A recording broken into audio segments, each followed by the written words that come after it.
My fiancée insisted I sell my ancestral home because it's old and her friends would judge. I said, I'll think about it. Then I put the house in a trust under my sister's name and put the engagement on hold. When she found out the house was no longer on the table for our future, she lost her mind. I, 34 male, am supposed to be in the final stages of wedding planning. Instead, I'm sitting in my great-grandfather's study, drinking a whiskey, and wondering if I'm about to make the biggest mistake of my life, or if I just avoided it. My fiancée, Tessa, 30, and I have been together for 3 years, engaged for 6 months. She's a lot. In a good way, I thought. She's an event planner, so her entire life is about aesthetics, image, and what things look like. I'm a data analyst. I care about what things are. I thought we balanced each other. I was wrong. The source of our first real fight is the house I'm currently sitting in. I inherited it from my grandfather. It was built by my great-grandfather, a man who started a small, successful milling company. It's old. 1920s. Solid wood floors that creak, original glass in the windows that rattles, and pipes that groan. It's also paid off. It's my only real asset, and it's my family's anchor. I love it. I've been slowly restoring it. The library, my current location, has these incredible built-in mahogany shelves. On one sits the Founder's Ledger, a massive, leather-bound book where my great-grandfather detailed the house's construction, from the cost of the first-growth lumber to the wages he paid the carpenters. It's irreplaceable. Tessa has never been a fan of the house. She calls it drafty. Last night, we were discussing the wedding budget when she just dropped it. Liam, honey, we need to have a serious talk about our living situation. What about it? I figured we'd have the carpets deep cleaned before you fully move in. No, sweetie. I mean, we can't live here. Not long term. I just stared at her. This is my home, Tess. It's paid for. It's our security. It's a teardown, Liam. The lot is amazing, but the house itself, it's just old. That's kind of the point. My friends, our friends, they're all buying new builds in those nice planned communities. What will they think when they come over here? The kitchen is tiny. The bathrooms are ancient. This is where it went off the rails. Who cares what they think? We live here. I care. Liam, they'll judge. They'll think we're, I don't know, poor or something. Or just weird poor. In a paid-off 3,000 square foot house. Because it has character. We could sell the lot for a fortune. We could take that money and build our dream house. Something new, something clean, something that doesn't smell like old books. She was looking at the library, at the Founder's Ledger. She wasn't just insulting my house, she was insulting my family, my history. She saw this place, this legacy, as a pile of cash to be liquidated for a generic box in a suburb. I felt cold, a kind of clarity I've never experienced. The woman I was about to marry was ashamed of my home. I needed to know how deep it went. You'd really make me sell my great-grandfather's house because your friends would judge? Sensing she was losing. No, not just that. For us, for our future. So we can have a fresh start, not in someone else's dusty old life. I looked at her, the woman I loved, and I lied. I'll think about it. She brightened immediately. Oh, good. I knew you'd see it my way. I already have a list of realtors we can talk to. She kissed me and went to bed, scrolling Zillow for new construction. I stayed in the library, and I thought about it for a long, long time. Then I made 2 phone calls. The first was to my sister, Chloe, 36. She's a lawyer, an extremely sharp, protective one. Hey, Chloe. Hypothetical. If I wanted to protect the house permanently, what are my options? From what? A natural disaster? From a potential future spouse who wants to sell it for a new build. She what? Liam, you call me right now. We talked for an hour. She explained what an irrevocable trust was. The second call was this morning. I called the jeweler. We'd put a 50% deposit on her ring, with the balance due on pickup next month. I used funds from my own savings, not a joint account. We don't have any. Hi, this is Liam. I need to put my order on hold indefinitely. Oh, is there a problem with the ring, sir? No, just a problem. Don't let it go. Just hold it. This morning, Chloe and I met. I signed the documents, the house, the lot, everything is now the property of a trust. Chloe is the trustee.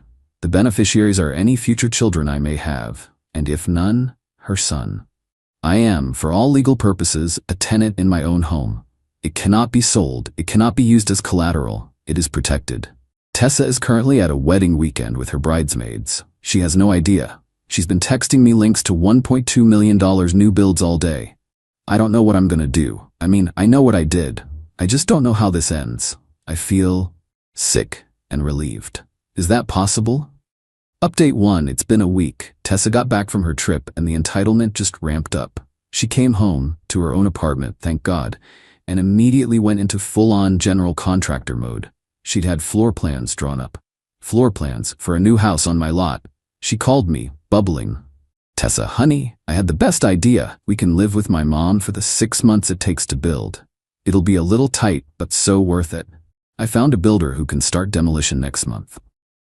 Demolition. Yes, we have to act fast. I already have a realtor coming on Friday to appraise the lot value. I felt that same cold, sharp clarity from last week. She wasn't just suggesting anymore. She was executing. Tessa, we need to talk. Can you come over tonight? She showed up around 8 p.m. And she brought back up.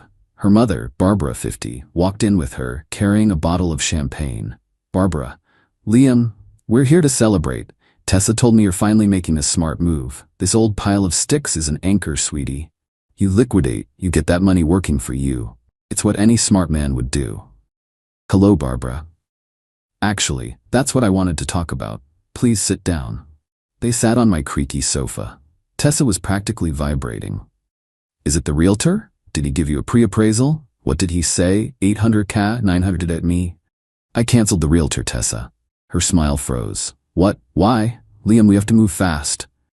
And Barbara, I appreciate the financial advice, but this pile of sticks is my home, and it's not for sale. Now, Liam, don't be sentimental. A man has to provide, and Tessa deserves a home she isn't ashamed of. Ashamed.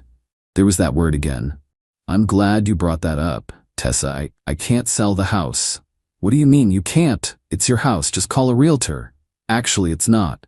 Not anymore. I have never in my life experienced such a profound, immediate silence. It was like a vacuum. You what? I thought about what you said, about how it's an asset, and how it needed to be protected for the family. So I protected it. It's in an irrevocable trust now. My sister Chloe is the trustee. Tessa just stared. Her face went pale. You gave away the house? You gave Tessa's future to your sister? I didn't give it to her. I put it in a trust to protect it from people who think it's just a pile of sticks to be liquidated. Tessa found her voice. It was shaky. You did this behind my back? You lied to me. I said I'd think about it, and I did. I thought about how my future wife called my family's legacy embarrassing, and I acted. Undo it. What? Call Chloe. Tell her to undo it now. That's the funny thing about an irrevocable trust, Tessa. It can't be undone. Barbara stood up. This changes everything. The down payment. Tessa's future. You financially neutered yourself before your own wedding, you stupid boy. Mom, stop. Liam, honey, look at me. She tried to turn on the tears. This is a mistake. You were scared, I get it, but you have to fix this. Or what about us? I'm glad you asked about us, Tessa, because I'm not sure what us is anymore. Us was supposed to be a partnership, not this asset stripping. Asset stripping. I'm trying to build us a life. In a house that doesn't smell like old books. She flinched. She knew I remembered. Since our future is suddenly a major point of negotiation, I thought it was best to pause the wedding planning indefinitely. Pause. What? I called the jeweler. The engagement is on hold. We are on hold until I can figure out if I'm engaged to you or to a real estate speculator. Tessa just broke. It wasn't sad crying, it was rage. She grabbed one of my grandfather's antique and emptied decanters and hurled it at the fireplace. It shattered. You bastard. You're ruining my life. You're trapping me. You will regret this, Liam. We will fix this. They stormed out. The front door slammed so hard a piece of plaster fell from the ceiling. I'm left standing in my creaky living room. I really did think she was the one. I feel hollow. But then I look at the broken glass, and I don't feel hollow. I feel like I just dodged a bullet. A really, really expensive new build bullet. Update 2. It's been 2 weeks since the shattering. Okay, I had the lock on the back door fixed. It was always sticky. I bought a new decanter. I've been waiting for the other shoe to drop. It didn't just drop, it was a full-on boot to the head. The entitlement? I don't have words. First, the dirty tricks started. Trick 1, the office ambush. I got a call at my desk on Monday. It was the lobby security. Mr. My last name? There are 2 women here to see you. A Miss Tessa and a Miss Barbara. They say it's a family emergency. My stomach turned to ice. I went down, bracing myself. The second I stepped out of the elevator, they were on me. Tessa, full-on waterworks. Barbara looking like a storm cloud. Liam, this has gone on long enough. You need to come with us right now and fix this. Me, Barbara, this is my workplace. You cannot be here. This is incredibly inappropriate. Grabbing my arm. Liam, please. I was stressed. Wedding stress. That's all. I love the house. I do. I'll live here, I promise. Just get it back. Tell Chloe she has to give it back. Pulling my arm away. It's not possible, Tessa. I've told you, it's done. Don't be a fool, boy. Your sister tricked you. She's jealous. She's trying to steal your inheritance. We'll get a lawyer. We will prove she manipulated you while you were distraught. Me. Chloe is a lawyer, and I was not distraught.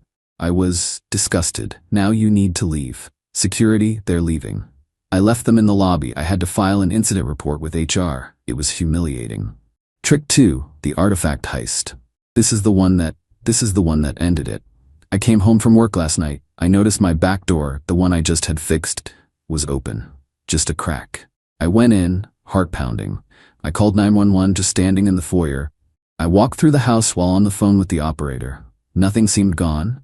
The TV was there, my laptop, until I got to the library. It was tossed. Books pulled from shelves, cushions thrown, and on the floor, in the middle of the room, was the founder's ledger. It had been pulled out, thrown down, the spine cracked. They hadn't taken it, they just desecrated it. The cops came, they took a report. I told them about the dispute. I didn't name names, but I didn't have to. Attempted breaking and entering, vandalism. It was so clear. They were looking for leverage. Barbara, with her "we'll get a lawyer" threats, she must have thought the ledger was some kind of deed, or that it was worth a fortune and they could hold it hostage. They were so stupid. It has no monetary value. Its value is history. I wasn't sad anymore. I was just cold. This was an attack. After the cops left, I sat there for an hour, just looking at the cracked spine of that book. Then my phone rang. Tessa, I answered. Tessa, did you call the cops? Did you call the cops on me? Someone broke into my house, Tessa. They vandalized my family's property. Yes, I called the cops. It wasn't, I just wanted to get my Nespresso machine. I left it there. You locked me out, and you kept my Nespresso. My back door was jimmied open. My library was destroyed. You came for a coffee maker, through the back door, and you tossed the library looking for it. You listen to me, you are making the biggest mistake of your life. We are going to ruin you for this. You have humiliated my daughter. You have stolen her future. You're right, Barbara. I am making a mistake. Staying engaged to Tessa was the mistake. What? No. Liam. The engagement isn't on hold anymore. It's over. I'm calling the jeweler tomorrow. I'm getting my deposit back. The ring? That's my ring. You owe me that ring for my time, for my emotional labor. I paid the deposit, Tessa. It's a conditional gift. The condition was marriage. You broke the condition when you called my heritage embarrassing and then broke into my home. I hung up. I called Chloe. Chloe? They broke in. They tried to take the ledger. I have a police report. It's over. And I think I need a restraining order. Final update. It's been 3 months. The dust it hasn't settled. It's more like a toxic cloud that's finally moving away. Here's the wrap-up. The legal fallout was spectacular. Barbara and Tessa, true to their word, hired a lawyer, a real shark type from a billboard. They sent Chloe, who officially represented me, a demand letter. It was a work of art. They claimed promissory estoppel. They argued that I had promised Tessa a certain lifestyle. i.e. the sale of the house and a new build, and by fraudulently concealing my assets, by putting the house in a trust, I had financially and emotionally damaged her.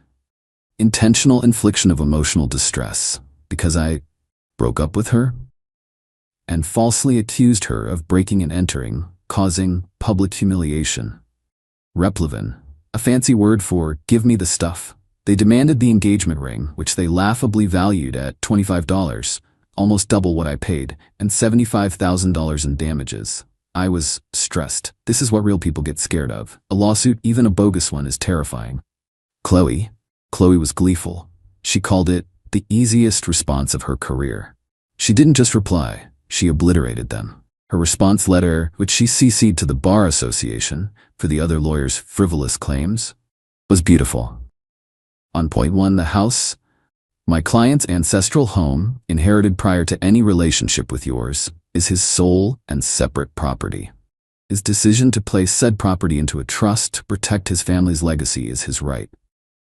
Your client's distress at not being able to liquidate her fiancé's heritage for a new build is not a recognized legal cause of action. It is, to use a legal term, tacky as hell. She really wrote that part. On point 2, the distress, the engagement was terminated after your client, by her own admission on a recorded phone call, which I'd taken post B&E, attempted to gain unlawful entry to my client's home. The police report, case filed for breaking and entering and vandalism, is not an accusation. It is a statement of fact. The only humiliation present is your client's. On point 3, the ring. The ring was a conditional gift. The condition, marriage, was not met. My client has possession of the ring, as is his legal right. We have the receipt for the $16,500 he paid. And the counter threat. Furthermore, we have security footage from my client's workplace of your clients and Miss Barbara harassing him, causing him to file a formal complaint with his HR department. Should you be foolish enough to proceed with this frivolous, vexatious suit, we will not only countersue for full legal fees, but we will also file for a civil harassment restraining order against both your clients, using the police report and the workplace harassment incident as evidence. We will also be pursuing the cost of damages for the Jimmy lock and the 100-year-old antique ledger they damaged. We await your thoughtful reply. The shark lawyer dropped them within 24 hours. He sent Chloe a one-sentence email. My clients will no longer be pursuing this matter. He probably realized, A, they had no case, and B, they had lied to him about the B&E. The silence after that was golden, but the natural consequences? Those were loud. I heard through a mutual friend, who profusely apologized for not seeing it, that Tessa is in a bad way. She had apparently been pre-spending against the sale of the house. She'd taken out new credit cards, bought a whole new wardrobe, and put a non-refundable deposit on a catering hall for the wedding. She is, apparently, somewhere in the ballpark of 30K in debt. She had to give up her apartment and move back in with Barbara. The friends she was so worried about, the ones who would judge, they dropped her. Fast. Turns out a 30-year-old woman in debt, living with her mom, and whining about her stolen house isn't on the guest list for brunch at the new builds. Barbara is apparently radioactive, telling anyone who will listen that I am a con artist who swindled them. As for me, it cost me about $6,000 in legal fees to Chloe, family rate, still. And for the security system repairs, it stings. A lot. I sold the engagement ring, got $14 back, so I'm down $2K, but I call that the idiot tax. I'm single. I'm not happy. I'm not celebrating. I'm at peace. This house, this creaky old house, it protected me. I put it in a trust to save it, and in the end, it saved me. It revealed exactly who Tessa was. Last night, I took the founder's ledger to a specialist bookbinder. He said he can fix the spine. He said the craftsmanship is remarkable. I'm just working on the house, fixing the plaster that fell, sanding the floors. It's quiet, it's my home, my legacy, and it's safe.